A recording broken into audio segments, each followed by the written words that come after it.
Hello, I'm Bob Kaliko and you're watching the video review for Counter-Strike Condition Zero. When Condition Zero was announced 3 years ago, it seemed like a great idea. Single-player module for what was inarguably the most popular multiplayer first-person shooter at the time. However, since its announcement, the development of the game has passed through more hands in the collection basket at Easter Mass. The result is a game that, while still timeless, has fallen victim to its own delays, as it now shares the spotlight with 3 other, more polished titles.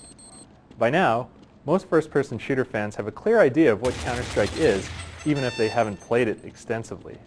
If you're not in the know, Counter-Strike is a fast-paced, team-based tactical shooter that pits terrorists versus counter-terrorists in round-based play.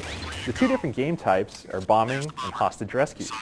One requires terrorists to successfully bomb a target, the other needs a counter-terrorist to lead hostages to safety. Players earn money based on their performance in the previous round, and this money is used to purchase improved gear such as shotguns, assault rifles, grenades, and armor.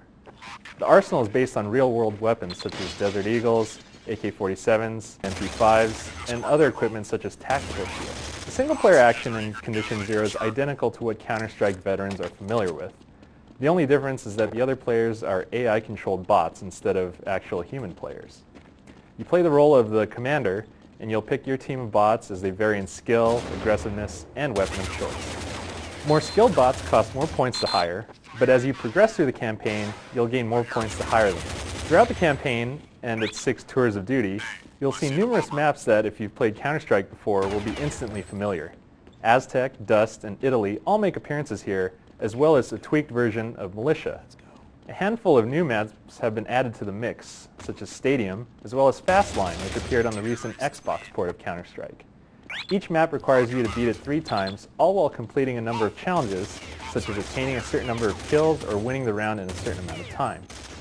As you progress, the difficulty of the challenges increases, as does the skill of the terrorist. For Counter-Strike veterans, the game might not provide too stiff a challenge on normal difficulty, but the 2 higher levels will provide a more rigorous experience. While bot AI in most first-person shooters is laughably bad, your teammates and opponents in Condition Zero are surprisingly smart.